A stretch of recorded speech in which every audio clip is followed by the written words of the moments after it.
Exceptional Randos show is produced live in Sunroom Studios' Base Capsule and in partnership with KLST 103.5, RadioCallisti.org.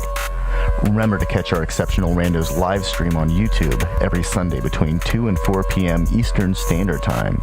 And if you have a story, idea, or question that you would like to share, we want to hear from you. Thanks for listening. Well, that was random. Exceptional Radio. Hey, good afternoon. We are almost 2 weeks into November, and we've got snow on the ground, and it's absolutely beautiful out. In places where there's still snow on the ground. In places where they've managed to clear it off or it's melted, it looks just disgusting. Wet roads only look good when they're really well lit, like in movies. Otherwise, it just looks disgusting. And I'm reminded about how much crap is all over the road and gets sprayed up by tires and gets picked up by shoes and walked into houses, and it's just nasty stuff. Yeah, tracking stuff around is one of the worst parts of this year, is like, or this time of year, in that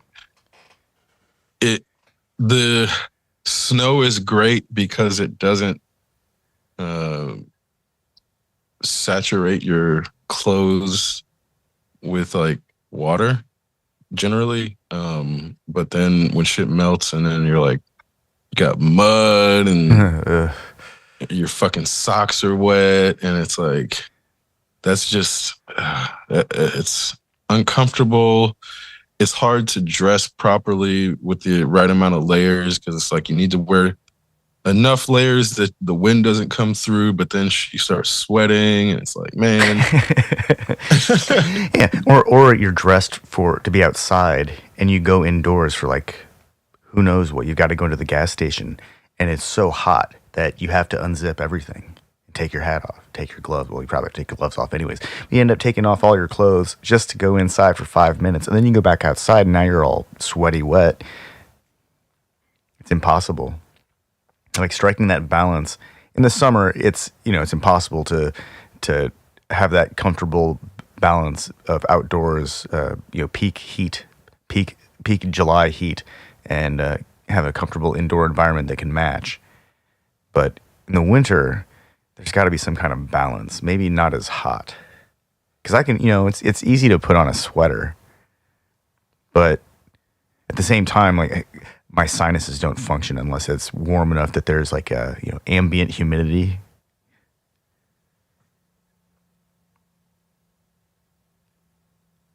It's like the one thing I used to just complain about when I was younger. Ambient humidity, but also everything is dry and cracked. Yeah.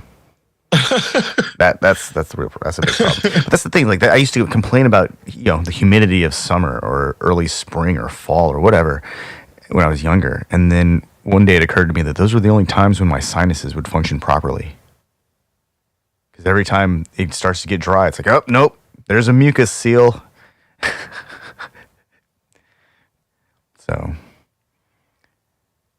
well, on that note, actually, controlling the fluid in my body, or reacting to the fluid movement and build up in my body in terms of also when it comes to mucus buildup, feeling like it's blocking something. I've noticed a lot of times in winter, if I feel like I wake up in the middle, let me phrase this. If I wake up in the middle of the night and I feel like my nose is stuffed, a lot of times it's the fluid moving to one side because I was sleeping on one side and everything like moved to that side. And if I just like stand up or flip to the other side, the fluid goes out and it allows me to then breathe. But sometimes it takes 5 minutes, sometimes it takes 10 minutes. Sometimes it takes 20 minutes. Sometimes it takes 20 minutes. But what I've also realized is during this time, I try to not blow my nose at all, because what I also realized is blowing my nose too much would then cause swelling to then make it actually swollen. So then if you feel like your nose is clogged and you're trying to keep blowing it, you might end up actually causing inflammation and making it swell before the fluid gets a chance to Oh yeah, go and out. there's an even So that overlap time period is like really difficult to gauge if there's it's like, is there mucus or is it fluid? there's another like other end of the tube concern. If you blow your nose and the fluids don't go out the way you expect them to, they might actually go back towards your inner ear. You might actually end up Yep. giving yourself Yep. an inner ear infection. Yep, exactly. That's another issue. That's another.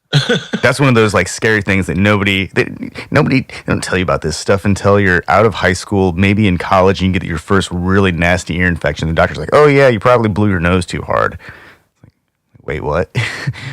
Yeah. Well, and that's just like, okay, this is where everybody's not meant to work in medicine.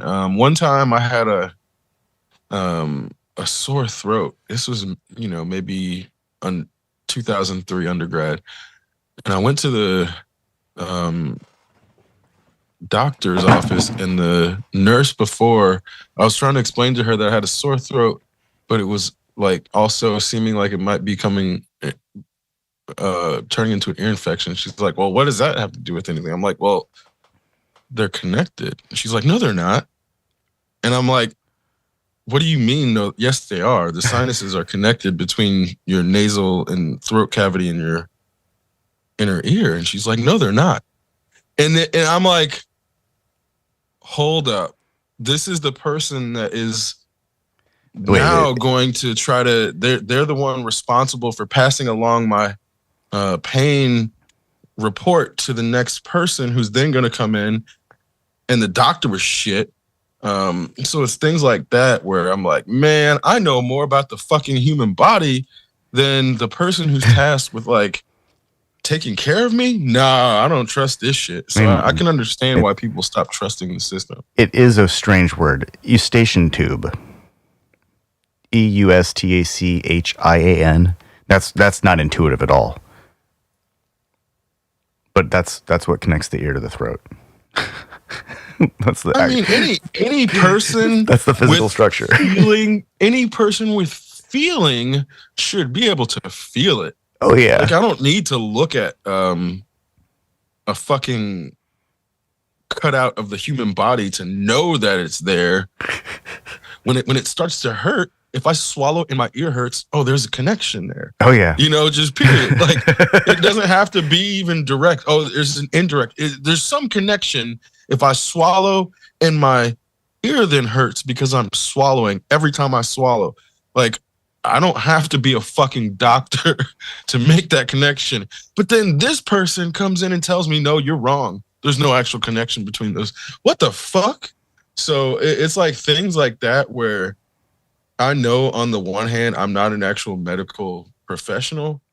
But on the other hand, I know that the medical industry doesn't treat Black bodies as real bodies. And then there's individuals in the industry that shouldn't even be there.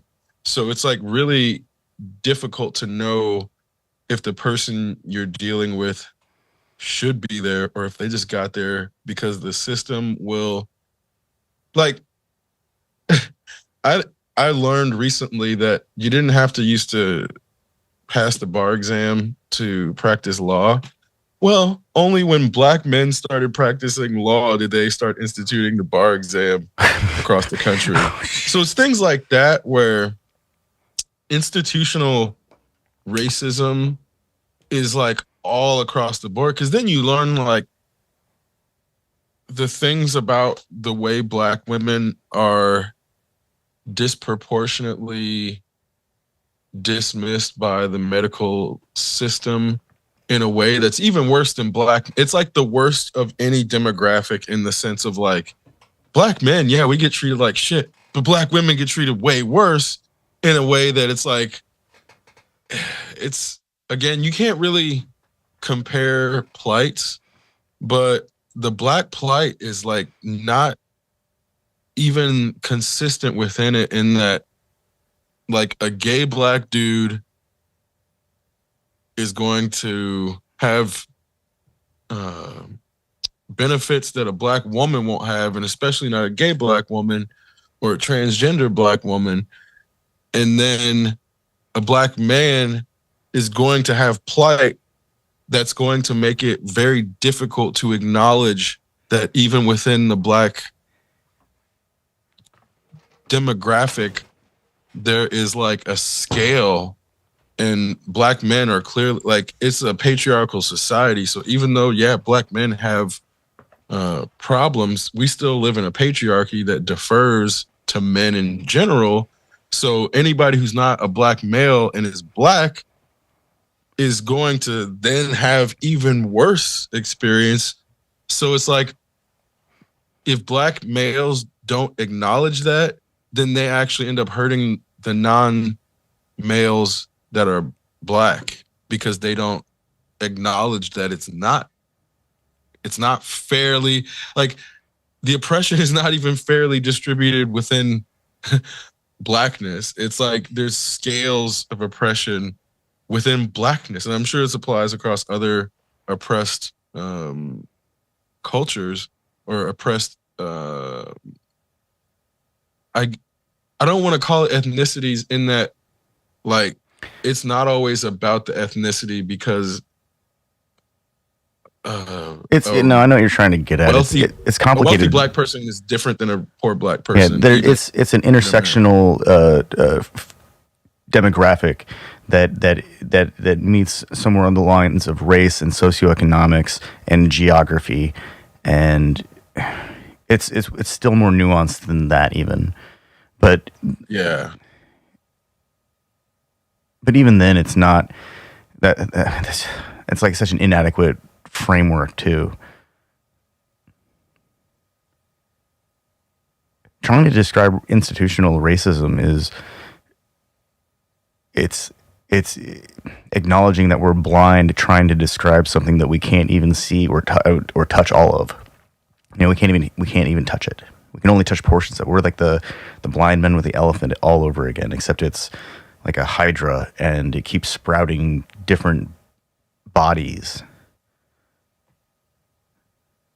Well, and it's like the same thing over and over again, but they keep changing the names of stuff. So I think one of the problems is that white men feel white man's burden, but want to be allies in some cases, but also not acknowledge that they're suffering from white man's burden. And then they can't shut the fuck up. So we had a meeting in which it was the topic of the conversations were about creating safe places for BIPOC specialists in a certain area. And it's like, you would assume, I mean, when I read it, I would assume, I assumed that the people present would be of that demographic. But I don't know why I assumed there wouldn't be any white men there, because they can't fucking help themselves. But that's where I'm like, they can't fucking help themselves. Like, dude, why would you see that as a white male and feel the need to go to that shit? It's so frustrating to like see these types of things being put on and white men not fucking be able to help themselves, but to get involved, and not only get involved, but have the audacity, the caucasity to fucking speak. Like, why do you think you can come in this place and fucking take center stage? What the fuck, man? What is wrong with these people? What makes them think anybody needs them to come in and fucking talk again? Nobody needs to hear that fucking shit, man. Because then that's where neocolonialism. Like, exactly. They can't fucking help it. And you got to be nice to them, the ones that show up, because you don't want to hurt their feelings too much, because they clearly think that they're not racist or they're not the person that they're trying to show up and not be. But by showing up, they end up being that fucking person, and it fucking... it's tiring, man. Like, just fucking, just, if you come, shut the fuck up for goddamn once. or just not come, because it's like, it's not to say that they aren't welcome. It's that they can't fucking not shut up if they come to these things, because then they want to acknowledge that they're there and get validation, so that it's like, oh, I just don't want to offend anybody. But well, why did you fucking show up if you know that you might offend people by coming into a place that's being created for BIPOC specialists of a certain career, and then take center stage again? It's like, it's it's comedy and tragedy and a fucking train wreck, but also automation, in that this dude is just another trope. He thinks he's doing something original. He's just another fucking stereotype, as a matter of fact. They lampooned this shit on It's Always Sunny in Philadelphia with Dennis Reynolds pretending to be this dude to get laid. That's how you look, guy. You look like you're fucking pretending, no matter if you believe it or not. So it's like, I just don't understand when white male allies can't shut the fuck up, man. Because it's like, I know, as when I try to be an ally, whatever the group I'm trying to be an ally to, if they're speaking, I just shut the fuck up. I don't have anything to add. It's not my place. So if we're talking about anything like beyond Black experience, or in my case also Indigenous experience, it's like, I'm not gonna say anything. It's not my place. If there's another person, like, I understand if the people aren't around and the subject comes up, then it's like, you can't just not, like, it's like you have to then sort of state your place and perspective. But if somebody from the demographic being discussed is present, my perspective doesn't even fucking matter at that point, which is where then people start to get into hypothetical discussions without the people involved. And that's where shit gets real sketchy, because then that's where it's like, why are you discussing these people or this group without them being involved in the discussion? And that's shit's always sketchy to me. Because whether it's meant with good intention or not, it ends up just a lot of times looking like white man's fucking burden. So it's like, in 2022, when I see white men describing themselves as allies in places that the conversation is not meant to be centered on white male perspective, it's like, do they have any self-awareness? I see, and at the same time, I don't lambast them directly, because I understand it seems like they want to do good, but the way they do it, it's like, you really think only white men can solve this problem that white men created, huh? I guess it's a way to approach it, but this is not, when we have patriarchal capitalist problems that were created by those frameworks, expecting those frameworks to bring the solution is pretty disconnected from reality. So that's where I'm like, at no point am I going to assume the solution to institutional racism is going to come from a white man. I don't care what they've gone through, where they've grown up, what they've experienced. I don't actually want to hear it. Like, if a white man thinks they have a solution to institutional racism, I don't want to hear it. Honestly, it might, even if it's right, I don't want to hear it. It's one of those things where at this point, the notion of like, there's too many problems within white culture, like Appalachia alone. I'm like, y'all are letting white people suffer. Save white people before you think you can come help save other demographics. Like, y'all need to save some fucking white people first before I can trust that you have any sort of good intentions with helping black people. Because as far as I can tell, you're just letting fucking white people suffer as if you understand that black people suffer institutionally, then it's also white people suffer institutionally in a different way. So go help that before you come try to solve black people's problems that you'll never fucking understand truly. Because I'll never understand white people's problems truly. So I'm not going to try to be like, how can you make white people start empathizing and stop putting their families in nursing homes or selling off their ancestors and parents' shit and making it seem like they have some sort of nostalgic connection to them when really they're just looking to see what treasures they can find and sell off. Like the whole Pawn Stars is a great examination of social lack of cohesion, in that every time somebody comes in to bring in some of their inherited shit to sell off, as soon as the price ain't good enough, oh, I got too much nostalgia. Well, why the fuck did you bring it in? If you got nostalgia, why were you even thinking about selling that shit? Because there's some certain things where I'm like, I was never thinking about selling this shit, no matter how much it was worth. Like, I have a painting from a friend who I went to middle school with. He's gotten, his name is Win Daring. His value as a painter has skyrocketed since I got this painting. I don't give a fuck if this shit was worth $1 billion. I would never sell it. I really would not. And people could be, oh, you're lying. No, I really would not, because the thing. Wait, is that the master mold? Yes. That paint's the thing awesome. that this represents is this person, I grew up with him and we reconnected as adults, and I recognized his talent as an artist.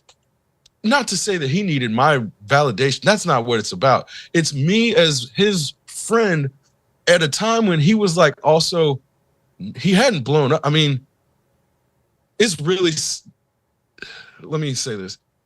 When you're an artist that actually does real art, it's really difficult to actually break through the barrier of people who are trying to exploit the artist monetarily as the gatekeeping mechanism to stardom as an artist. So I recognize that in the sense of every person who becomes a star is not there because their art is necessarily good. That's beyond the point.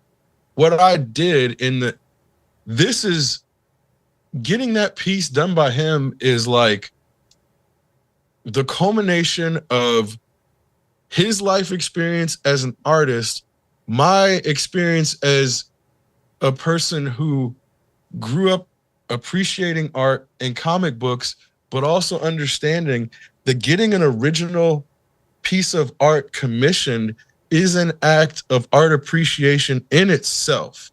So that's where I'm like, this is bigger than him. This is bigger than me. This is not even about the notion of becoming valuable. Art, I stare at this piece every day because it's meant to be enjoyed. It's not meant to be a product. And when I stare at it, that emotion that it evokes, it never goes away. And in fact, it only gets stronger because it's meant to do a certain thing that may never translate to anybody else. So as far as I'm concerned, this thing in what it does has intrinsic value to me, maybe other people, but I'm really the only person that this thing has the most intrinsic value to because of the way that it was created, because nobody's going to be me having been middle school friends with Wen. Nobody can be that to have then as adults commission that on this specific piece. Nobody can take that shit from me as to my connection to this piece. So I would never there's no money that could ever compare to that. And it's like, when people don't create bonds with things, I can see how they then try to sell it off, because then there's no actual connection to that thing. So yeah, it's $10,000, $1 million. Anybody could buy the piece if I didn't have an intrinsic connection to it.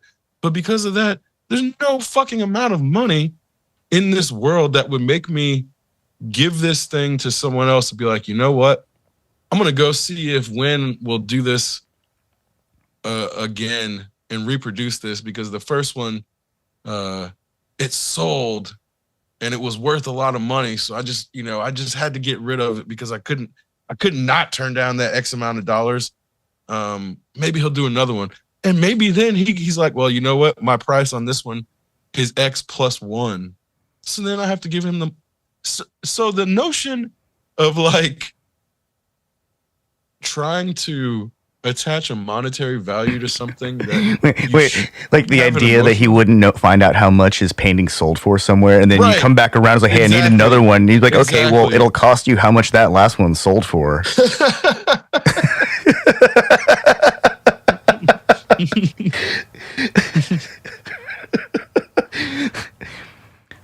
I remember seeing that painting like in his room or in his studio space. It was very cool. It's like you never see. It's rare to see that kind of imagery at that scale. It's almost always, barely the size of the screen of a phone in a comic book. Exactly. Sometimes it's the whole page, but rarely. Sometimes though. Well, and this is one of those things that when it comes to physical pieces being at a scale that then creates something bigger than the image itself, that's one of the reasons I got him to do the painting at this size. It could have been 2 by 2 or whatever, but no, it had to be big. Otherwise, it's not imposing. And the scale of Master Mold being this imposing figure that, in the actual book, he's probably fucking 60, 70 feet tall, maybe. Master Mold spits out full-size Sentinels, so... Right, so he must be like maybe... Well, because the scale, sometimes they're 14 feet, sometimes they're 40 feet. So I guess it depends on which scale the Sentinels that he's spitting out are. But this motherfucker is spitting out Sentinels. So you can't make a Master Mold image that's like a 1 by 1 or a fucking 2 by 2. No, it doesn't get across that this is Master Mold, the motherfucker that makes them. So that's one, like, that alone was one of the reasons I got it at that scale. But that's when you go to the Louvre and see the images of the fucking the picnic painting or whatever. It's like, it just doesn't do it justice to see it on a fucking computer screen. You have to see the scale of the painting to understand, oh, fuck, this is a gigantic image that even the like impressionism aside, the scale of the image is fucking overwhelming. So when you see it in person, you have to understand like the difference between that and what you see on a screen. And the only way you can actually do that is by experiencing it physically. So this is where, from my perspective, like, that's why the art appreciation is something that you can't really trade for money. And ultimately, when people pretend to be in something for appreciation, like art, but then they turn out to be in it for profit, it's like over time, those people expose themselves. But, it's the same thing with comic books. It's like... I think you can take any kind of interest, art, mathematics, science, except for business. But you can take anything, add the word business to it, and essentially ruin it. But if you add business to the end of business, well, like, no, that just makes it worse. Music business, it destroys music and musicians, because they're not music businessmen, they're musicians. And artists shouldn't be businessmen, they should be creatives who are focused on creating art. Like, it's the business side. They want to value things. They want to make money off. They got to run their gallery. I get it. You know, there's a continuum. There's a commerce continuum that exists. But you're right. If the point is to make money, then it's about making money. It's about products. And fine art itself kind of has to exist in a vacuum, like an uncompromising vision that's seen through the process till the end. And it's not this kind of thing that gets built by committee, because that's what products are.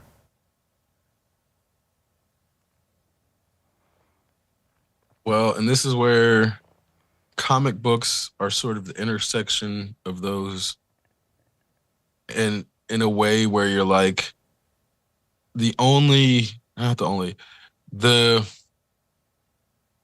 main way an artist will become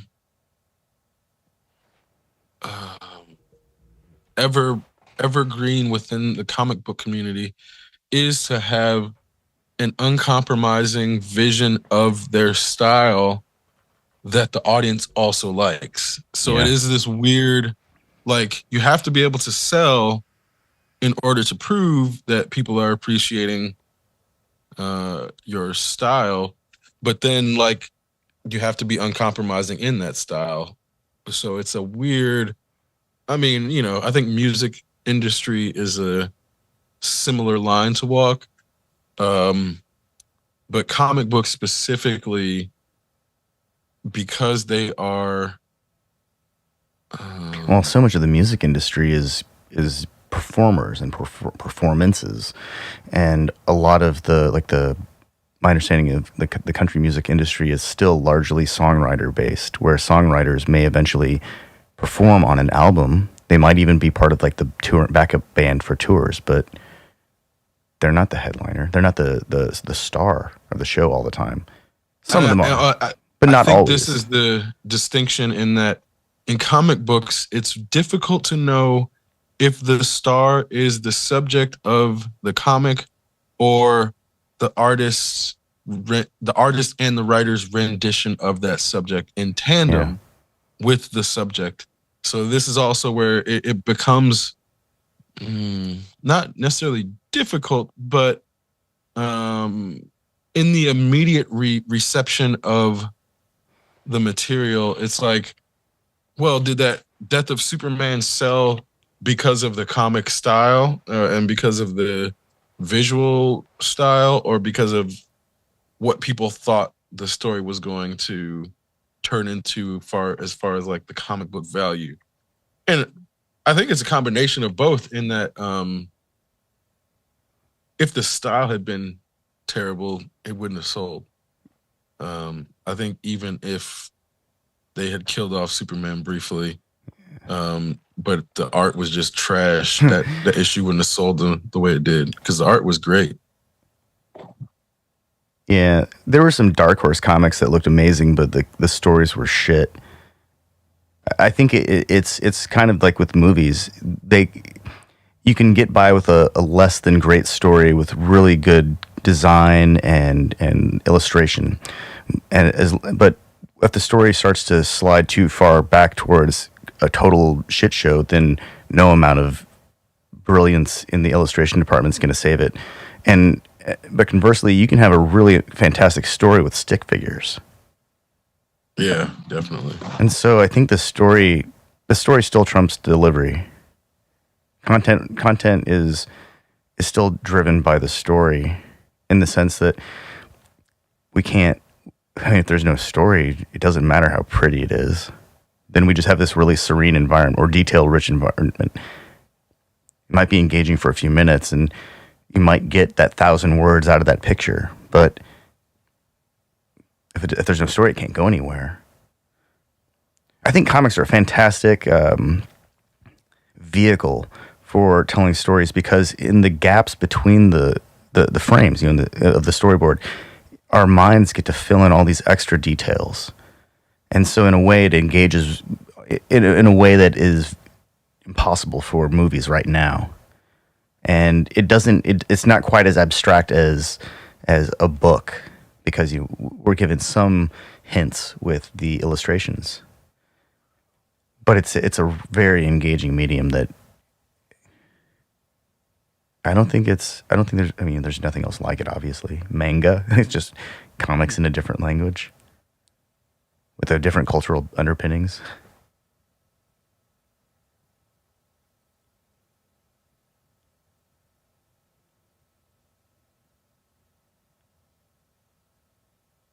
I guess kung fu movies are kind of like comic books, but in a different kind of way. I know that when I was younger and I would see Jackie Chan jump off of a building or something, you clench up. But that's not the same. And I know I put my feet on the floor a little harder watching like anything with high speed action. Grab the armrests type stuff. But that's not the same kind of like intellectual engagement that occurs with a story that you're reading. Well, you have to fill in the motion. Yeah. When you're reading. And this is like, there's different levels of involvement on the audience's end concerning how passive the consumption becomes, in that reading is one of the least passive forms of consumption, in that you have to actually read and move your eyes to the next word to get to the story, whereas like a movie, the information is fed to you and you don't actually have to like do anything but absorb, like even down to constructing, like if you read the words that describe the way someone looks, you have to construct that in your head, versus a movie presents that construction to you, which is why when everyone thinks of Batman 89, we think of Michael Keaton, instead of when we think of Sherlock Holmes. Yeah, we may have movie references that color our interpretation, or I would say more appropriately, Encyclopedia Brown, since we've never had a physical, as far as I know, no movie of Encyclopedia Brown that went like there was a cartoon, mainstream. Right? Yeah, which is where I'm like, we've never had like a live action movie. So there's no person in our heads that represents Encyclopedia Brown in the same way that like with Sherlock Holmes, you can at least look to like 4 or 5 different actors where you're like, this one eventually might come up, even if I read the books first, or the stories. And that's where it's like having a movie that then grounds. Oh, here's a great one. Jason Bourne, for example. So when you have Matt Damon as your grounded notion of Jason Bourne, if you go back and read the books afterwards, it's going to be really difficult to not imagine Jason Bourne being Matt Damon. But if you read the books first, the way you constructed how Jason Bourne looks in your mind might be an amalgamation of other actors, but it's not necessarily going to look like any specific person. So guess how many actors have donned the mantle of the good Sherlock Holmes? Just guess. Throw it out a number. Total? Yeah. Probably about 31. 51. 51. Okay. Wasn't far off. No, that was actually really good. 51 Sherlock Holmes portrayals, different actors, which means that we've got more than 51 examples of Holmes because, RDJ at least made 2 movies. And there's the Benedict Cumberbatch series. Yeah. And so there have been quite a few examples of Holmes throughout the years. 51. We haven't had that many James Bonds. I mean, we don't need that many James Bonds. I mean, you had James Bond Jr. at one point. Do you remember that? Oh, that show was terrible. That was like a There's mistake. a weird time in television where we get like James Bond Juniors and Iron Man. Iron Man cartoon was really bad. Man, you know what?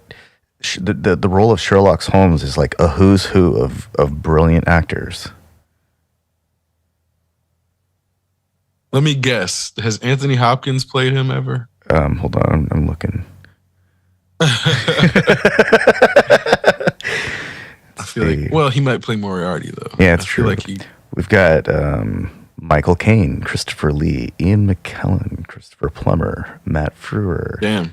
Yeah, it is who's who. Like Peter O'Toole, John Cleese, Roger Moore, Charlton Heston. Fuck John Cleese, by the way. Fuck that dude. It's like, man, I used to watch so much Monty Python, and then for him to become just like an old, crusty, fucking angry man. Fuck him. Oh, he's still alive? I don't know. I don't know, man. There are a lot of people in here who've definitely been in, like, every face that I see in this list. I don't see any Anthony Hopkins, but they all look familiar. Yeah, John Cleese is still alive. He's still saying stupid shit. Oh, that's too bad. Because I remember, well, the only reason it's like he's like one of these anti woke, I hate cancel culture people. I couldn't have done Monty Python today. Fuck off, John Cleese. Wait, he didn't. Like, he was able to do Monty Python because he was woke. No, apparently not. Well, I mean, I guess, but you can't make those kinds of social commentary without having your eyes open. It's just not possible. Apparently. Well, because then it's like, how much of that shit was actually Terry Gilliam? Oh, that's true. That's a good point. I feel like probably a lot, where based on Cleese, because it's like Cleese has been a douchebag for a while. He's been a real huge douchebag for a while. Because like, I remember it was like 10 years ago. He made some video. It may have been longer than that. Where he was it was like he was poolside, and he was like, I think he was doing an interview. It was like a mock interview, but he was just being straight up, like, treating women in the video like they were his servants and shit. And it was like supposed to be a bit, but it's like, well, that's no good, dude. This is way too much. And it's like, yeah. Ever since then, anything he's done, every time I've seen it, just makes it reinforces the notion that, like, some people are just better in theory than in reality. And John Cleese was one of those people. Well, yeah, maybe tone deafness, adult onset tone deafness is a thing too. Some people, maybe they're always tone deaf. I don't know. I'm not going to try and make excuses for that guy. I'm just kind of amazed at this list of actors who've been Holmes. Holy crap, Henry Cavill is also Sherlock Holmes. Okay, so as a matter of fact, they just got sued, or they were trying to start a lawsuit for his portrayal in that. So because of the way that the intellectual property rights work, the stories in which Holmes was more cold and calculated before, I guess, Sir Arthur Conan Doyle's brother had died, and then he made Holmes more compassionate and softer. Like, any of the stories where he was cold are the ones that are in public domain, but the ones where he's compassionate are not. So portraying Sherlock as a compassionate human was potentially subject for them infringing upon the copyright, but they found that they can't copyright an emotion, or so it was like that just recently happened and almost became a thing, but it's Oh wait, I mean, like seriously, if they're going to copyright Intellectual property, an man. emotion, the emotion can we Right? Yeah. can we like copyright ambiguity and anxiety? But then Like, that also explains, you know, why the stories in which he's presented a certain way, he's very cold and calculating. It's like they were literally restricted, or so they thought, into not allowing him to grow emotionally if they told certain stories, which is why I think they tried to use Enola as a way to get around that. But Yeah. then potentially again, the estate tried to raise an issue, but we're not.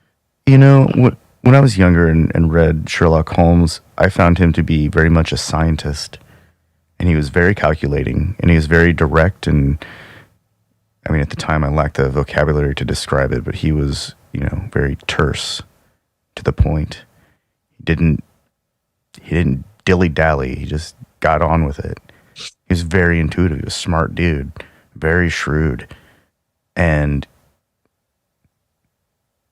maybe I wasn't reading it for the right things. I mean, I was too young probably to appreciate the actual character of Holmes. I was interested in the, you know, the resolution of the mystery.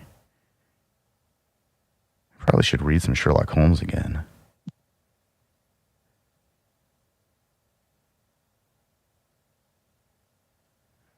I guess that means that I don't know what to expect with Sherlock Holmes. At least, like not in the Enola Holmes story universe. And I think it's kind of unfair to compare that version of Holmes to like RDJ's version of Holmes or Cumberbatch's Holmes or Basil Rath. What's his name? It's right here, Basil Rathbone. What a great name.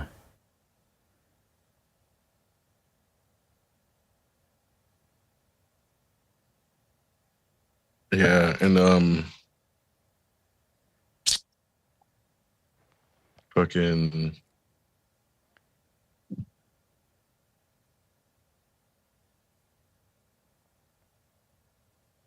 Mycroft was always like my favorite. Once I got to understand the dynamic between the two, it then became to me like Sherlock was.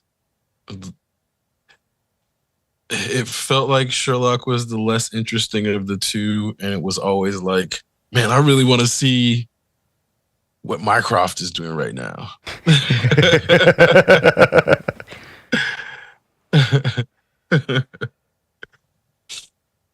Because even in the books, he's like, or in the in the stories, he's like more in because of the perspective. I feel like Mycroft, it becomes more of an enigma, and that ends up being this like, oh, if you're here for mystery, then what's going on over here? I think that those stories are really well crafted, and considering that they were written so long ago, it's pretty impressive how well the actually no. What it really means is that criminal activity hasn't changed very much over the past few centuries. Well, but also It's just got more technologically sophisticated.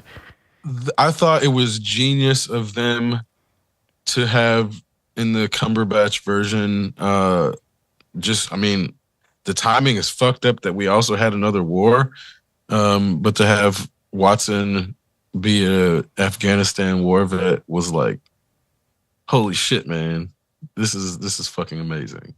So, I mean, again, the fact that we had another war for them to make that connection to is not good.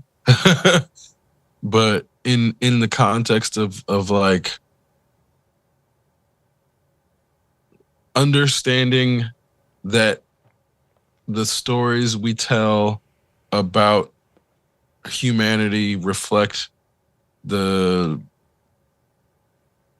tension of a growing society, it's like That's the lemonade. It's like the fucking. I mean, again, I'm not reducing the war to lemons. It's more so in the grand scheme of humanity. It's like everybody fucking dies. Everybody ends up dying. So it's really, really difficult for me to. On the one hand, it's like I understand my individuality as a human. It's like I have to have concern about my own existence and like surviving day to day. But on the scale of our species, it's generally pretty steady. And it's like only really when a few superpower hungry fascists make it seem like our nations or empires need to go to war, that our species really has problems. Like our species works really well on small scale. It's only when people try to take the scale up beyond the millions and into the billions that the scale starts to break down and we start to have these problems that are really just like they're artificial in that they're man-made problems. Like we produce enough food for 10 billion people, but I think it's like 3 billion people go below the poverty line every year concerning how much food they're ingesting. That's a man-made problem. That's not a natural problem. So that's where, in the sense of natural selection versus artificial selection, artificial problems are not meant, I only say in that it's like a man-made problem. But this gets back to the notion of like, whoa, why do we try to think white men who created all these problems should be the ones to solve them? Not all the time. So wait. Most of it. A long life, living really long, and is actually man-made. That's like an artificial condition. Healthcare is almost not really, because if you look at animals, like some animals just continue to. Okay, there's a whole lot about lifespans that our conditions have actually imposed an artificial cap on it, which is like the long lifespan. There was like periods where they're like, oh, the mortality among humans was like, they die at 30 and 40. Well, that's we didn't have antibiotics, and a splinter could kill you. But that doesn't mean people didn't live to old age. Oh, I know. And that's where it's like, yeah, people were still living into old age, but the way they make it seem is because it's very like if you break a limb, you could die from an infection when there's no institutional medicine or even beginning of that, whereas they weren't naturally necessarily dying early. It was like encountering some sort of environmental resistance when there's no artificial assistance means an early death sentence, but that doesn't mean that you couldn't live long. And I think that's where it's like in the way that the Bible presents Methuselah and those people that were living quote unquote into hundreds of years as this time period where then in that framework God comes in and declares that humans won't live past 120. It's like something happened in the environment that made it, like, not to say that any humans were living past 120, but the way that animals were able to continue to grow and become the size of like brontosauruses and fucking gigantic dinosaurs, on the surface that shit was no longer possible, but below the surface it was, which is still why we have blue whales and fucking humpback whales and gray whales, squid and gray whales. So there's something, because then tortoises can live for hundreds of years. So there's something that happened Oh yeah, there's a gene sequence recently discovered Yeah. that extends the life of worms. Like it turns off their aging factor and repairs telomeres and something like that. And then there's even I think there's like an immortal jellyfish that is named so because if it doesn't get killed by an external Just factor, then continues the to reproduce. telomeres exactly. So their telomeres don't ever actually age, so it could indefinitely repair itself and theoretically live forever. So this is where it's like Give me some of that jellyfish extract. I mean, but technically it should already be there. Yeah, I know. Just In the sense of this becomes the notion of like once well, I don't know if we'll ever understand it, but like if we ever get to a point where we understand the interactions with the environment with their genetics versus our genetics as to what happened when that made it then impossible for humans to keep repairing past a certain point. It's like with humans, the breakdown starts to surpass the capacity to repair at some point in every human, which is eventually why we succumb to mortality. That's not true in all animals. So, or let me say that differently. That's not true in all living things because it's like in some cases it's like fungi, or in some cases it's like trees. or you like not necessarily in the same tree as the mammal, but there are animals in our early tree that exhibit these traits or characteristics that then also make it as to why something like the biblical explanation of people being used to be able to live 900 years and were no longer able to live that long. It's like there might be some truth, not to say that it's accurate, but there might have been a point, very short or very long, who knows, where people could live for hundreds of years, or it's because the time was measured differently by the moon or something. Yeah, So it's like, I think if you divide the Methuselah age by as a moon cycle, then it comes out to being something like 90 something years, which is reasonable, or maybe 80 something years, which is also but reasonable. that's also trying to impose, like, that's a rational explanation that would make it more in line with our current lifespan. But the entire point of the story is that it used to be longer, whereas 120 is in line with our current lifespan. So that's why it's like the notion that they couldn't get that part right, but got effectively the modern cap on lifespan right, is why it's like, well, it doesn't seem like if you're trying to apply logic to the one part, then the other part is then now illogical. Because then if it's saying that humans' lifespan were counted 120 years in the moon cycle, that's not going to translate to what it is. Whereas 120 years, it's roughly about like the upper limits of human lifespan right now. So that's where it's like the logic, it's not necessarily going to be able to be solved with using logic because we don't have all the information. Yeah. But it's like if you use the logic on one side, it doesn't matter which side, it breaks down on the other.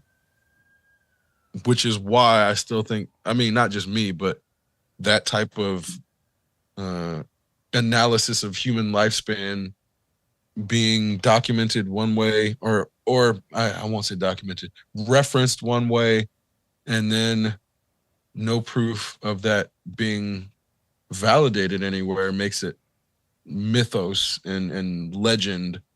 Whereas like if we ever had found any sort of proof of like a few people living to that age, whatever, however that looks, there'd be no question at this point. But there's still question because there's no real, I think there's something. If there was proof of somebody living to past 200, we would fucking know about it. I think there might be some kind of like translation error. Maybe like years weren't the same thing that we think they were, or we think of years as a completely different thing. Like it's like let's just recycle this term because it's been used for so long. People are already familiar with it. Yeah, I think that's much more plausible. That's the plausible way to approach it. That's consistent with like human behavior. There's not a ton of people that were living to those lifespans though, so that's where I'm like, were these people notable because they lived to that? But then also there's the potential of like, okay, that's one thing, but the most likely scenario to me is if you have a period in which there are really low mortality, or the lifespan creates the mortality rate at like 30, 40 years old, somebody who lives to be 90 can live through like 3 generations of people, and they would know the great grandparents of the generation that's coming up, or like the great grandparents of them. So their capacity to stretch their true age gets more exaggerated the longer they live. So if it's like the overlapping 4th generation starts talking to that person can then exaggerate their age to that youngest generation in a way that looks believable. So as far as they're concerned, yeah, great grandpa was like 400 years old because he was like 4 generations before us. So that makes sense, 400 years ago. Because not enough people were around to corroborate or disprove. So then it becomes subject to lore. And I think that's where I'm like, people, like old men love exaggerating. That fish was this big. Yeah, I walked up the hill during the snow with no shoes on, and it was negative 35 degrees. And I regrew my toes. Yeah, it's like, the old man exaggeration probably goes back hundreds of thousands of years, which is where I'm like, I don't even know if it's necessarily a misinterpretation, it's intentional deception for the sake of building authority. Because that's where I'm like, that to me feels like if I went back and I was existing like 200,000 years ago and some old man had like been around for like 4 fucking generations, he's lying his fucking ass off every chance he gets just to make things sound more epic, like fucking Homer. Come on, man. Homer, all he did was make shit up if the dude even fucking existed. Exaggerating. And Athena was there and Mars was there. No, motherfucker, it was a battlefield. How the hell does he know? Homer was. I mean, it wasn't. If Homer's not an amalgamation of many different storytellers, then wasn't Homer blind? How would he know if Athena was there? Athena just showed up and said, "Hey, Homer, I'm here, buddy. I got this. Hold on. Ares is on the way too. He'll throw down. None of us like Troy. Those Trojans, silly Paris and Hector and all them bastards. How the hell does Homer know any of this stuff? Really, it's got to be an amalgamation of authors. Yeah, I know that I've seen busts with the name Homer above it on the cover of books before, but are we really to believe that a blind man traveled that extensively during like a war that ensnared the entirety of the civilized world? Well, their civilized world. Also, wasn't Ulysses like the only one that survived? Like, I mean, I guess when you say it like that, yeah. Straight up. Like, Ulysses was the only one that made it home. How the hell's Homer supposed to tell the story? He got it secondhand. He's making shit up. They're all making shit up. Mhm.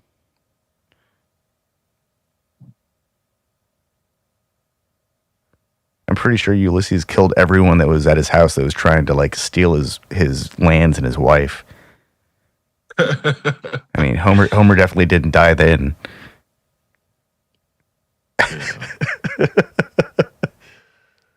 Man, Telemachus' ass fucking not being able to hold down the fort.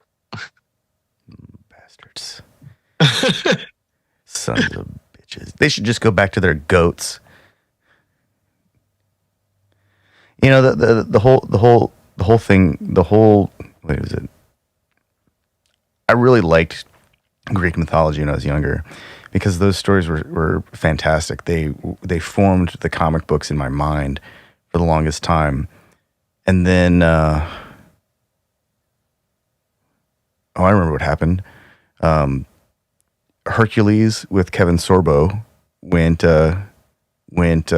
they started shark jumping regularly, and Xena Warrior Princess was in full swing, and they would take portions of Greek mythology and rework them into a 40-minute, or was it 40 minutes or only 22 minutes?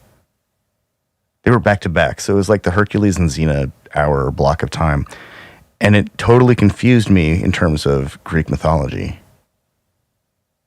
Because now it's all blended together, and they've got characters appearing in stories that they didn't appear in.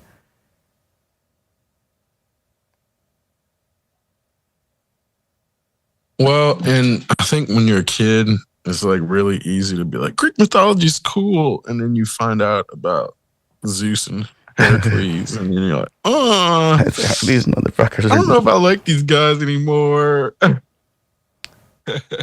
Oh, I mean, it's all swords, sandals, and killing stuff. What's not to like, right? When you're a little kid and all you want to do is, I mean, I don't know. I remember my mom told me about this character, Atalantia, who outran Hercules. And she did it by, like, the strength of her feet. Just beat him in a foot race. Hercules is supposed to be unbeatable.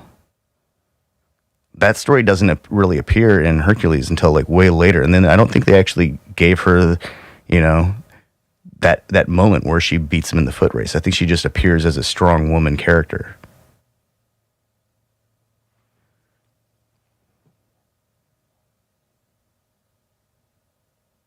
Man, and now we have Kevin Sorbo as our last image of Hercules. Nah, Rock was after that. The Rock. Oh, that's right.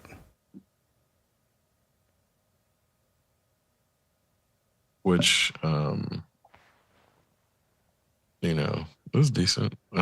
For what it is, it was like, I don't know if anybody went in expecting anything beyond like smashing stuff and flexing. It's a bunch of smashing and flexing. Let's see. 1, 2, 3. Which I always thought Kevin Sorbo as Hercules was like, it's like Adrian Brody as a predator killer. Like, I guess. I guess. Well, Ryan Gosling You say so. Apparently Ryan Gosling portrayed a young Hercules at one point. So I guess, dude, I guess. Ricky Martin is on the list of actors who've portrayed Hercules. I guess. If you say so. I'm looking at it. I'm not even sure what to believe at this point. This is so messed up. There are dudes on this that have no business being Hercules. Like, okay, The Rock, yeah. Arnold, yes. Reg Park, yeah. Let's see. Lou Ferrigno, absolutely. Dan Vadas, 100%. Alan Steele, oh yeah. Samson Burke, I mean, just the name Samson alone and those mutton chops, hell yeah. Everyone else, these dudes are all wearing suits. They all look like they belong at a dinner party. Ricky Martin's way too pretty to be Hercules. No, I take that back. He's too small. Ryan Gosling is too pretty to be young Hercules. Just too small too. Yeah, Hercules. I mean, like, I don't believe that in any universe, anywhere in the multiverse, that there's a version of Ricky Martin that can kill a lion, like with his bare hands, or a rock, or a spear, or even a sword. I just have my doubts. Which is like, Ryan Gosling is Achilles or Hector. He's not Hercules. Yeah, sure. Maybe even Achilles. Achilles, what is it, cousin? But yeah, but not Hercules. No. And that's no shade whatsoever.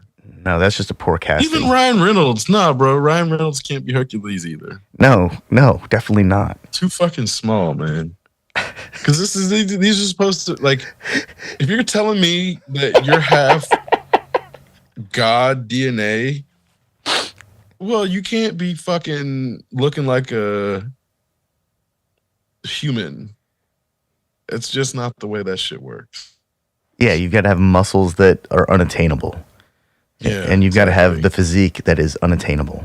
Hair that is unattainable. You have to lift You have to lift weights and grow muscles that make your own, like, significant other grossed out by you, like Chris Hemsworth.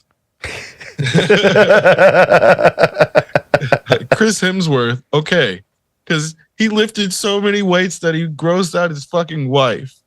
And it's like, yeah, that's, if you're gonna pretend you're a god, that's how far you have to go.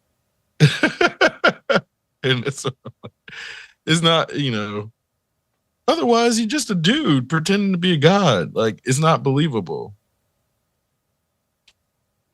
Oh, man. Chris Hemsworth in Ghostbusters is fucking, it's like a different person, which is also, it makes the transformation into Thor even more, like, you have to appreciate that person for putting their body through that shit, in the sense of, he's gonna pay for that shit too. His back's gonna be all kinds of repaired by the time he's like 60, if he makes it that old. Oh, man. But he's destroying himself so we can have a fake god.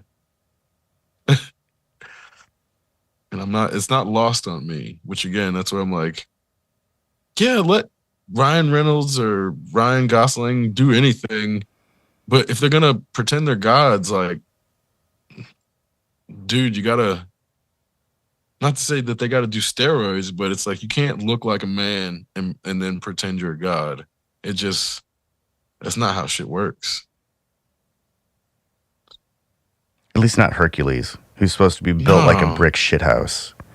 He's half god. That's what I mean. He's a demigod. Yeah, he's like the son of Zeus. Like, he's got to be muscular. All of the Greek gods were fit, and I don't mean just fit. I mean like chiseled from whatever Olympian limestone, cast from the most stable bronze alloys.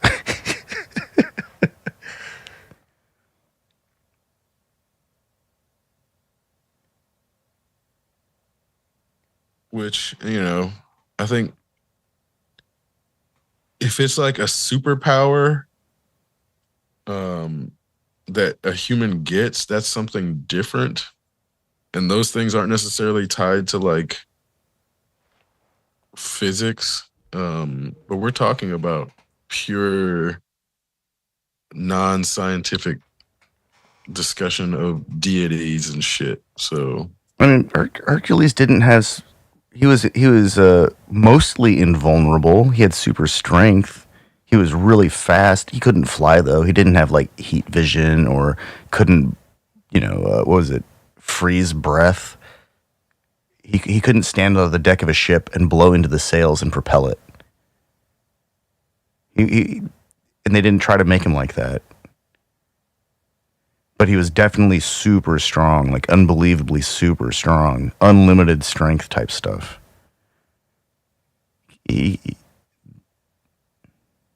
There has to be a body type for that.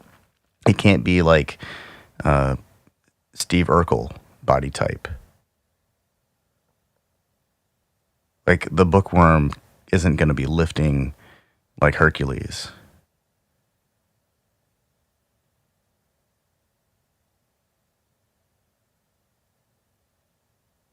Stefan Urkel maybe, but not Steve Urkel.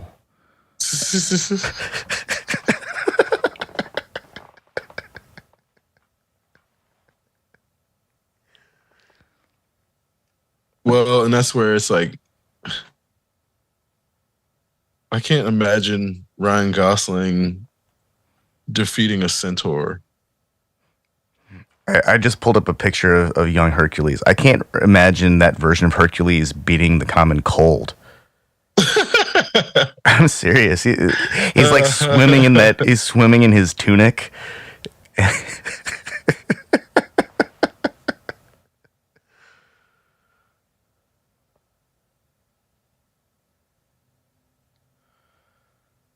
Oh man.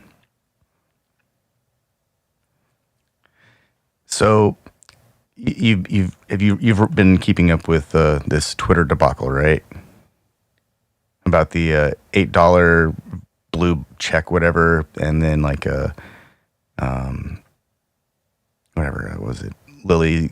Someone created a fake Lily account, and now all sorts of advertising revenue is just stopping. They're like it's something. It's like it's real bad. Twitter is in kind of almost in free fall. And all heroes don't wear capes. Yes. The $8 to wipe off billions from Lily. Lily is that shit is priceless. I read that and I thought it's like it was one of those moments where I thought to myself like, this is exactly what they said was going to happen. Yeah. Holy crap! It only took a few days too. Well, the fake Nintendo account posting the video of the Mario flipping everybody off. That shit. That was like one of the funniest things to me. I don't know why. Every time I saw it, it's just like the idea that Nintendo would post that, and now Twitter makes it possible for it to look like Nintendo would post that is just like this magical time where I'm like, imagine if people on the fucking Titanic, after hitting the fucking iceberg, just start relentlessly roasting the captain, like, this motherfucker didn't see that iceberg. And it's like everybody's just like cracking up while this ship is going down, doing like comedy bits on the Titanic, and that's the way it feels. I read a similar comment. We're all on the Titanic. We're roasting the captain, and we're throwing shade at the iceberg. It just keeps getting weirder. Like I think some like food product manufacturers is ceasing their ad subscription. I've read about a whole bunch of different businesses. They're all just like pulling all their ads off of Twitter. So he's like, oh crap, we're gonna be insolvent here shortly, and so they started firing like low-level employees, people who are in charge of like contract managers, and so now there's just innumerable amounts of contractors who are out of a job. They don't even have a contact in Twitter anymore to send their hour sheets, their time sheets. So they can't even get some of them can't even get the last week or two worth of work validated. It's really bad.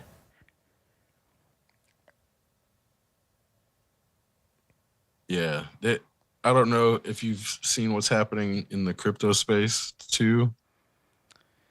It's like man. the shit shows are abundant right now.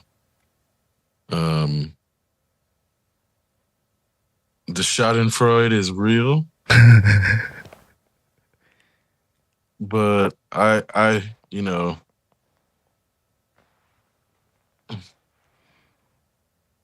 feel bad for people who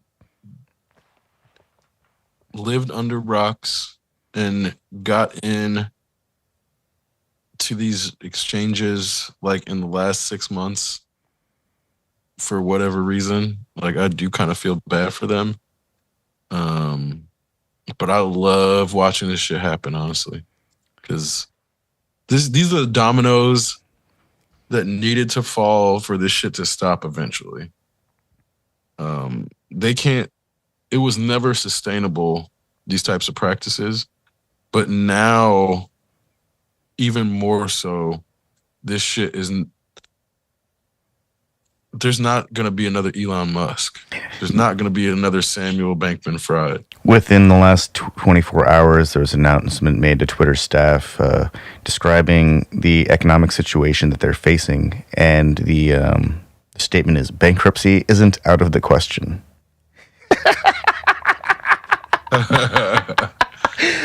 Speed running bankruptcy. Oh man, How to spend $44 billion really fucking fast. Well, and it's like the idea that somebody could blow $44 billion and still be obscenely wealthy. That's just This shit was never going to work. This shit is never going to work. Nope. This paradigm is completely broken.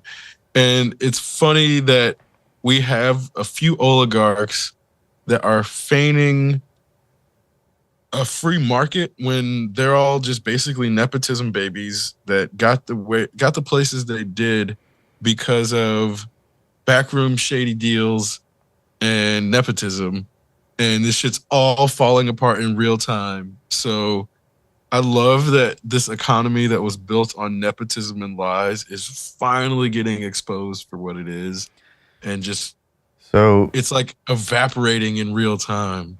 There is a class action lawsuit being filed on the behalf of the company. And they're suing Musk and the Tesla board because they have a 2018 stock grant package that allows Elon to buy stocks at a gracious, generous, holy crap, you're kidding me discount anytime that he meets his indexed goals. And they're being sued to the tune of $56 billion.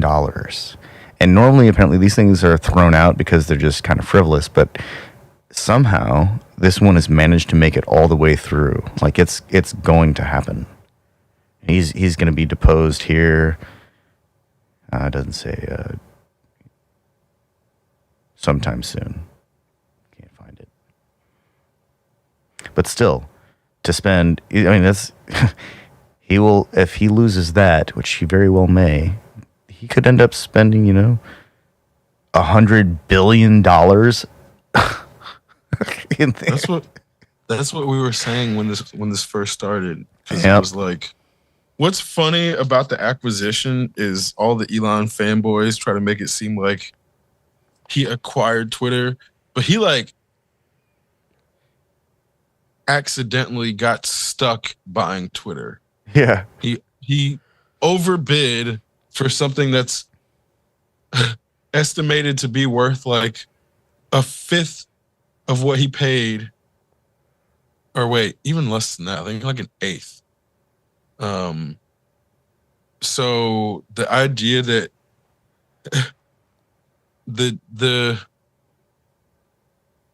genius fucking entrepreneur image is completely gone, except among his fanboys.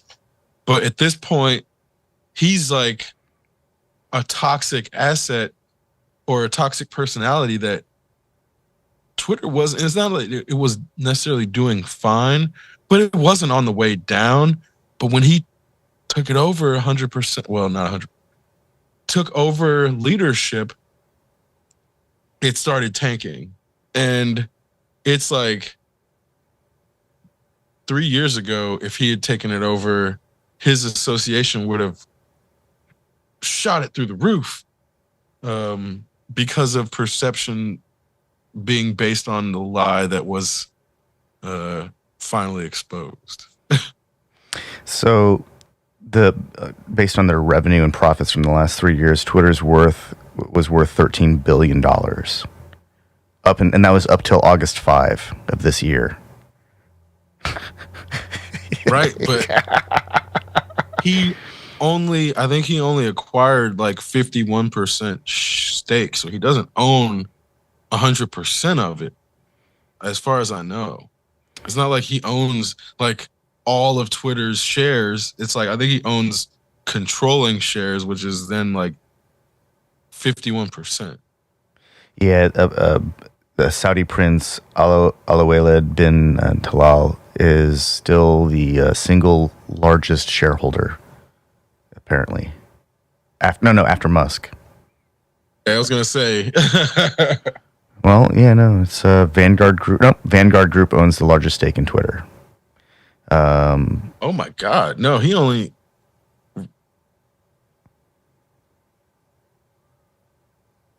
Hold up.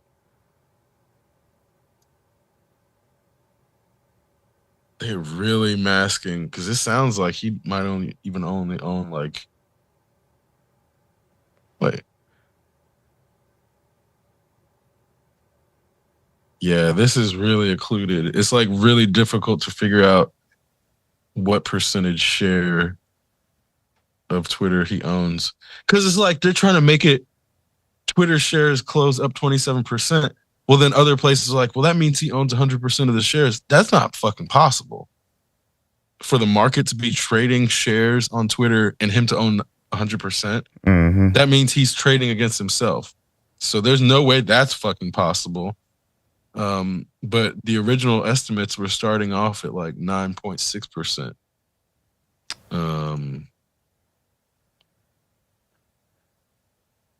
So this is really crazy that it's hard to determine what percentage he now ends up owning of Twitter. He's got approximately 73,500,000 shares. But those are also financed, so he doesn't actually own them yet. Yeah. So his financiers have those shares, but they're making it seem like he has those shares. You said 76 million? 73.5 million.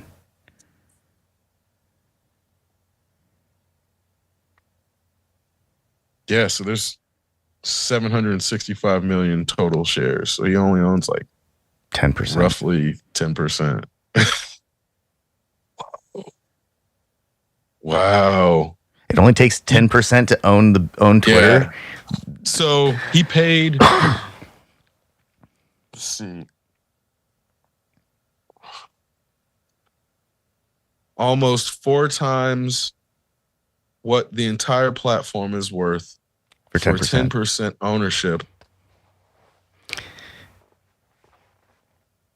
I thought he was supposed to be like a really good businessman. That seems like he got screwed. I'm serious, man.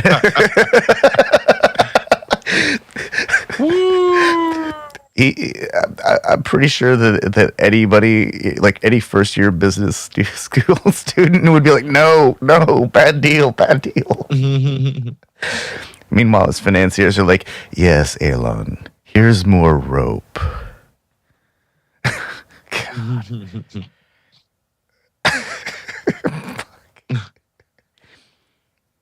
Wait, how much of that money started out as like money provided by the federal government, though?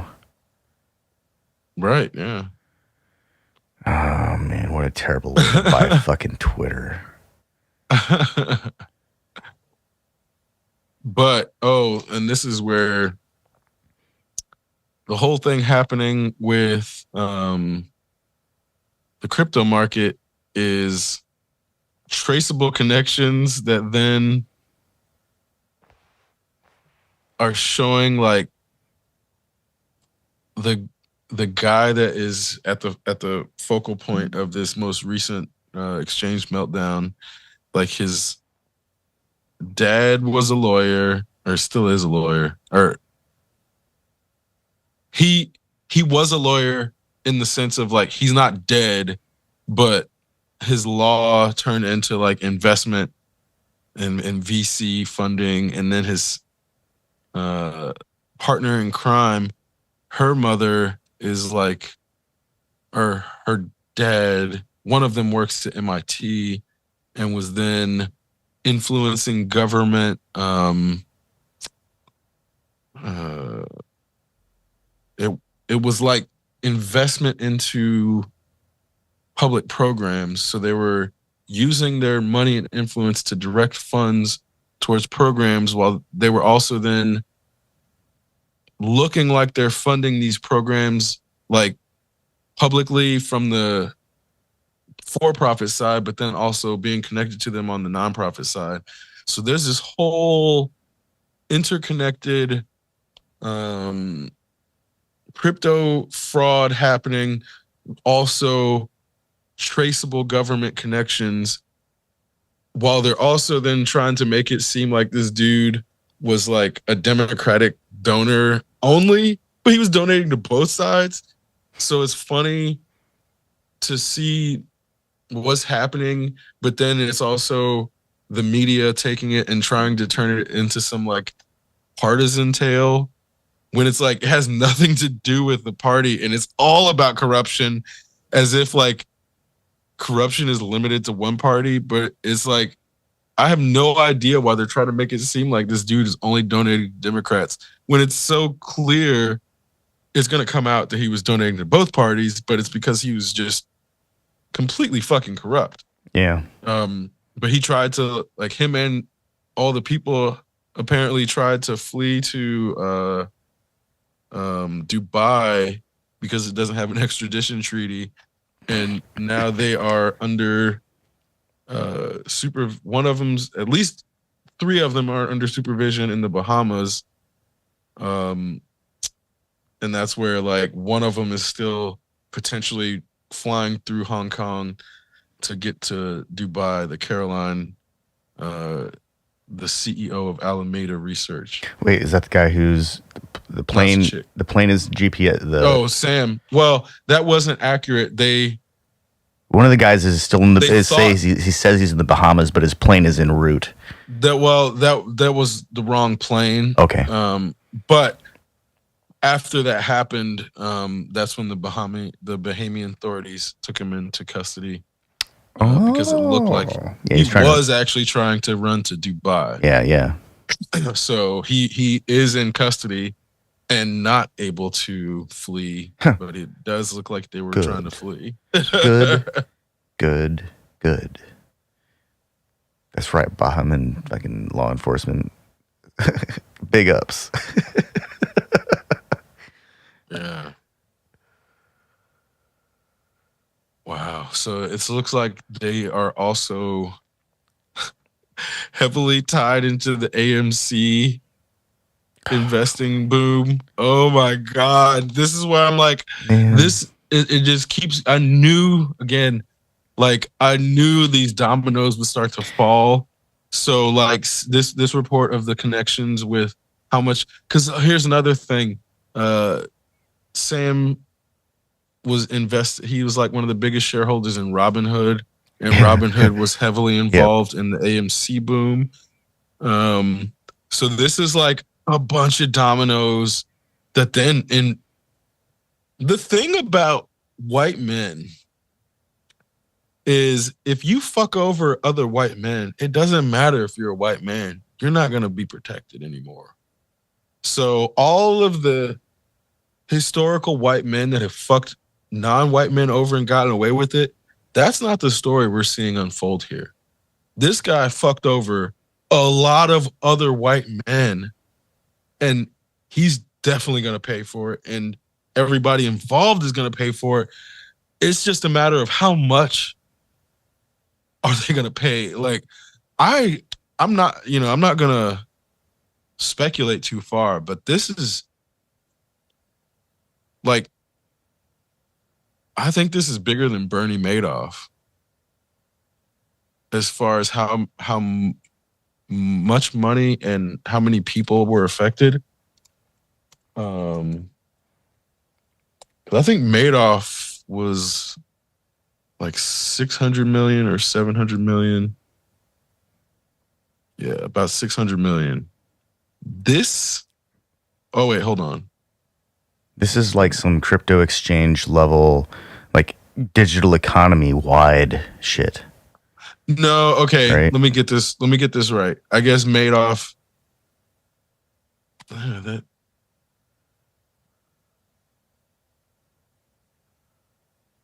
So, yeah, Madoff was in the hundreds, over 100 billion. So it wasn't quite to the scale of Madoff. Because oh, okay, that's what it was. So I think Madoff ended up pocketing like 600 million, but the scale of his offenses were like far greater, concerning The broader economic impact. over Right? 170 billion in assets.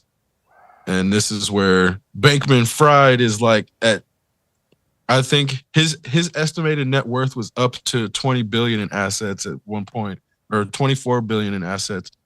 But right now he's in their organizations owe over 10 billion in assets and are also insolvent in terms of, because they owe clients of their exchange like 5 billion in assets, but they're also in debt to the tune of 10 billion in liabilities. So this is where it's like, it looks like he might owe 15 to 20 billion or be responsible for the loss of 15 to 20 billion across institutions, which again, that's not quite as much as Madoff, but it's not too far from it. I mean, when you're talking billions, like, But in the context of the size of the crypto economy itself, it's actually pretty huge. yeah, When in terms of like how much, like the interpreted value of the cryptocurrency economy isn't as big as our global economy, and so it's still pretty significant, I think. But all the signs have been there for years. It's always been headed this direction, I think. Every time it just gets bigger, and then the swing back down is just as hard. Eventually, it was gonna have to be revealed that the fix was in the whole time.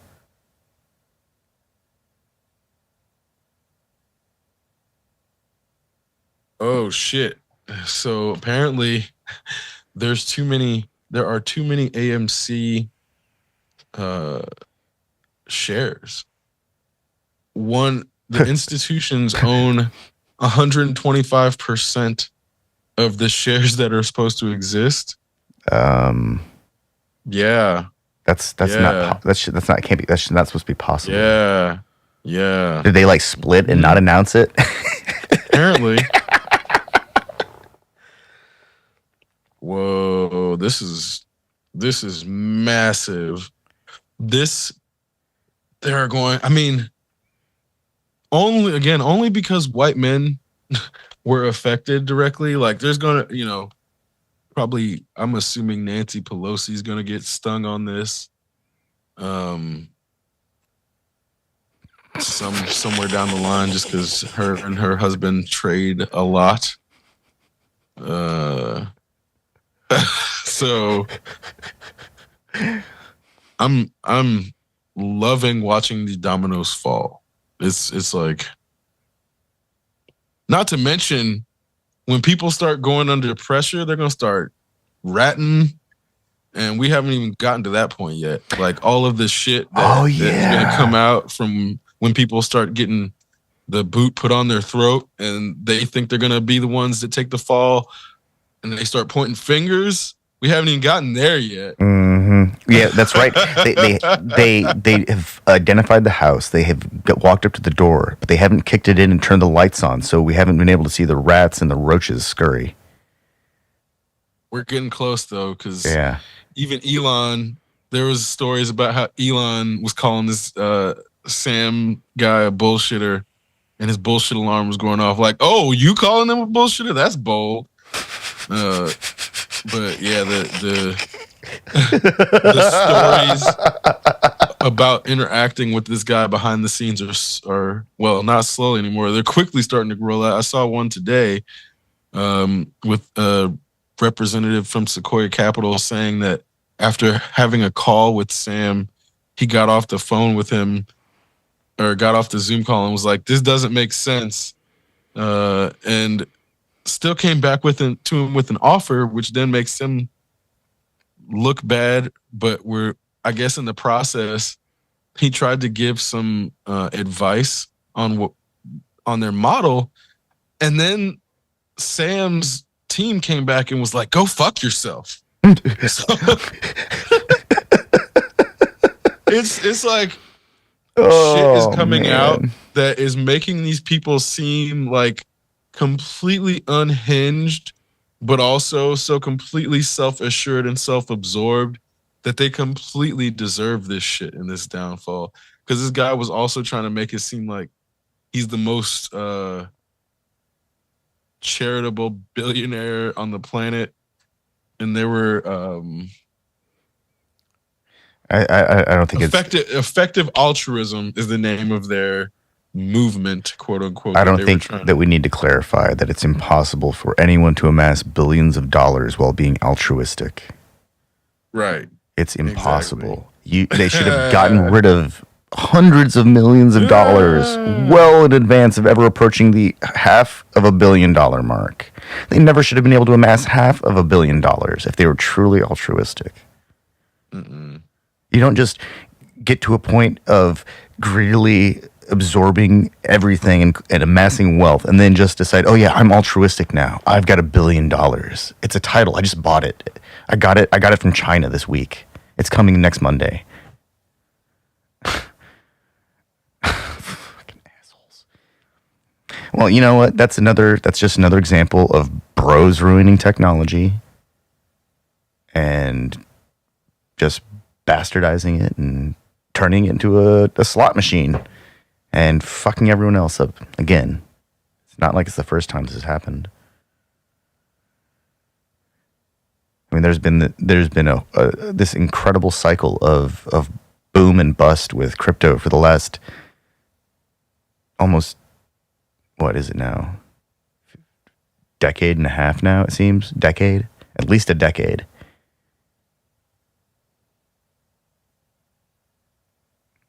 The writing has been on the wall the whole time. I guess it depends on where you start the boom. Yeah, I guess. No, you're right, because I remember one of my coworkers years and years ago came into the office and was really excited because he had successfully mined a Bitcoin with a GPU. And so that's a long time ago, actually.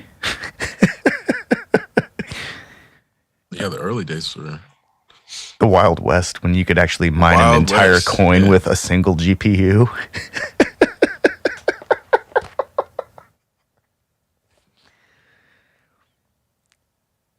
And here we are, where you can't even mine Ethereum anymore. Yeah, I think. Well, and it's like in the early days, it's like you'd have to mine 1/10 of a Bitcoin damn near to get it off whatever pool you were using, if you use a pool. Yeah. So like the idea that would be basically $1,600 now that you'd have to accumulate. I mean, not most pools don't make you wait that much. Like you can pull out at like $20 now for a lot of mining pools, but it's like early on, 1/10 of a Bitcoin wasn't shit. So the change from like what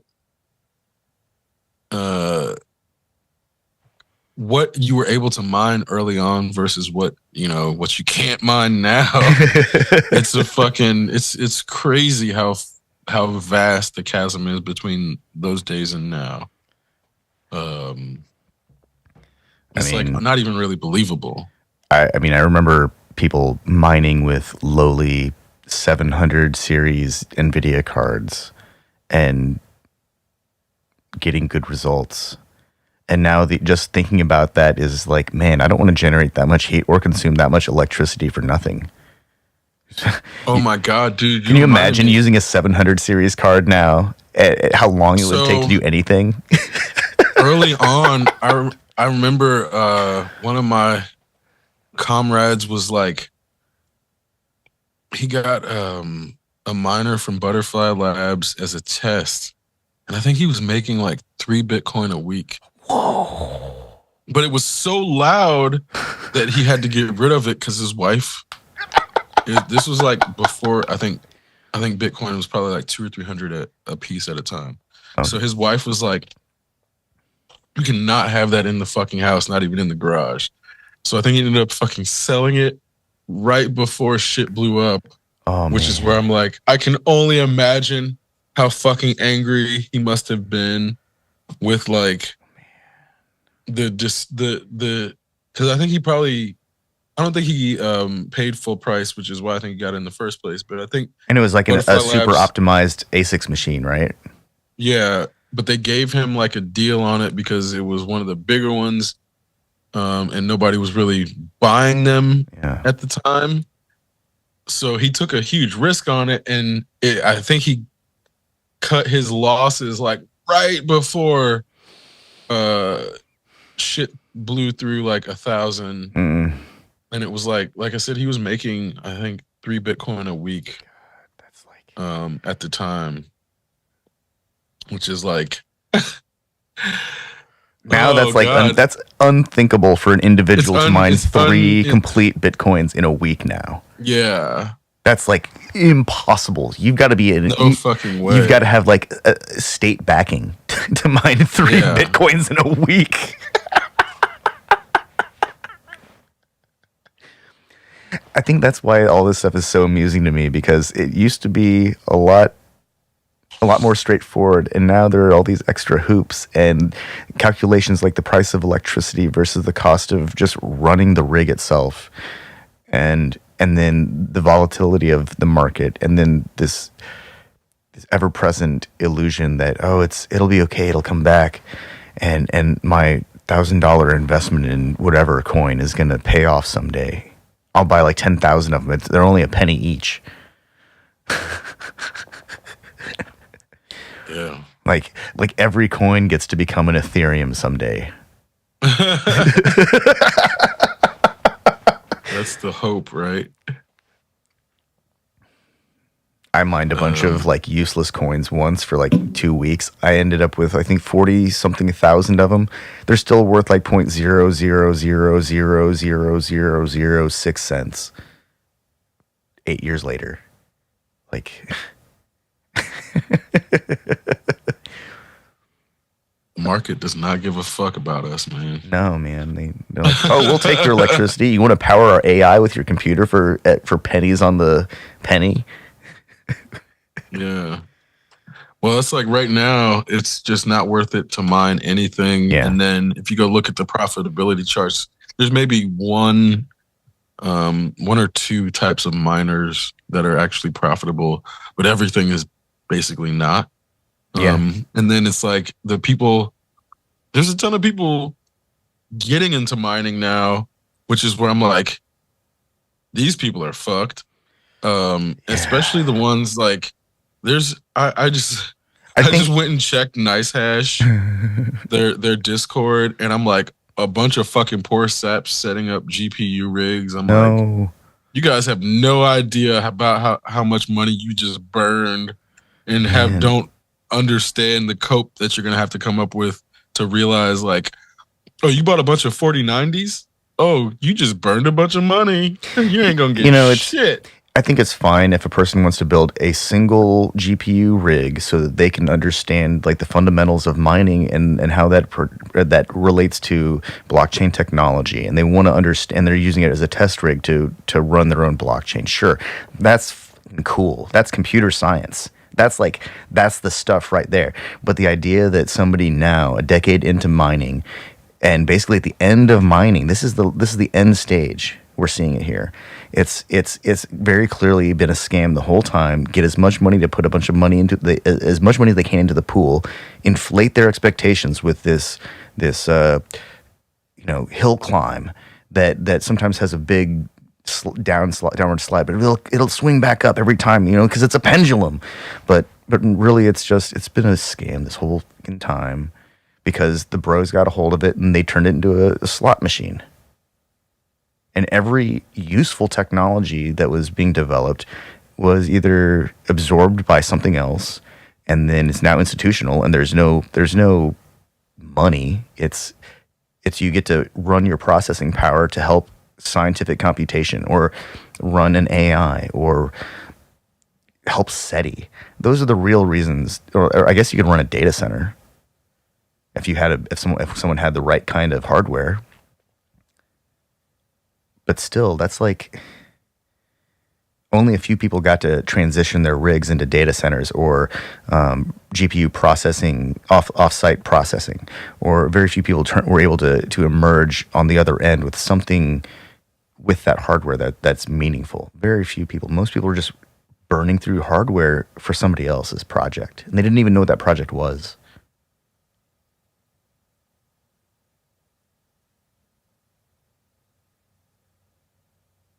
I think and then like Tom Brady, for example, directly was involved with the FTX crew, because it's like also I think Steph Curry and then Larry David. So it's like you have these people who use their celebrity to then promote scam artists because they didn't know any fucking better. They didn't know the fucking difference. They didn't give a fuck. They just got the money. Shaq. Like, but then do people learn the lesson? And I don't think they will yet. But in the process, what I do see, kids aren't like this. Generation Z, they're not like this. They don't follow people the same way. Like, they might watch Jake Paul, but they're not gonna fucking go buy shit because Jake Paul says so. So I do see the same way that people were influenced before is not actually how influencers are playing out on the younger generation. And I think it's funny that adults aren't really grasping it and think that the influencers have more influence than they actually do on the younger generations. But that's just another example of old people disconnect with young people.